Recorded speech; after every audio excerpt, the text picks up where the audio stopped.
एक बार की बात है, गौतम बुद्ध जगह जगह घूमकर उपदेश दिया करते थे और अच्छे विचारों को बांटा करते थे।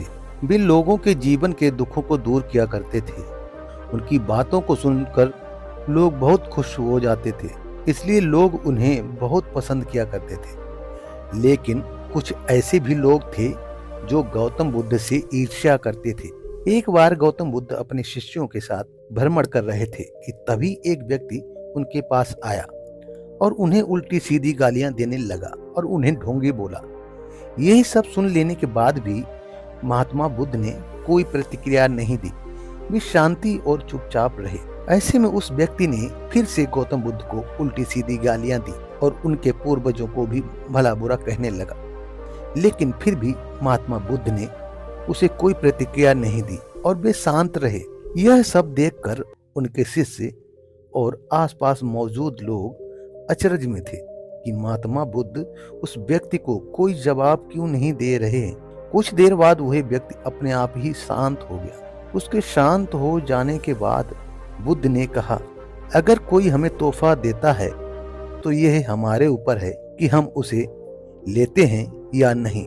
अगर हम उसे अपना लेते हैं तो वह हमारे पास आ जाता है, वहीं अगर हम उसे नहीं अपनाते हैं तो वह उसी व्यक्ति के पास चला जाता है जिसने वह तोहफा दिया था।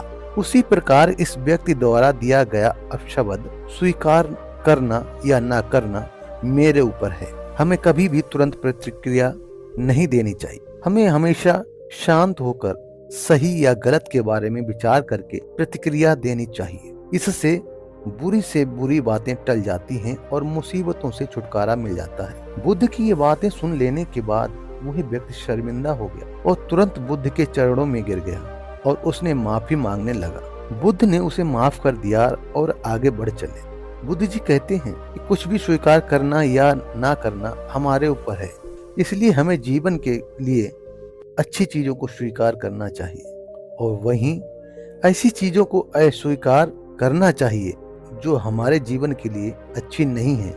इस कहानी से हमें यह सीख मिलती है कि जरूरी नहीं कि दूसरों के द्वारा किया गया अपमान सच में आपका अपमान करता हो। आप अपमानित तब होते हैं जब आप अपनी प्रतिक्रिया देते हैं। अगर आपका कोई अपमान करे तो आप उसे एक अच्छी प्रतिक्रिया दीजिए। ऐसा करने से आपका अपमान नहीं होगा। लेकिन अगर आप बुरी प्रतिक्रिया देते हैं तो इससे आपका अपमान होना तय है। इसलिए सोच समझकर प्रतिक्रिया दें। धन्यवाद।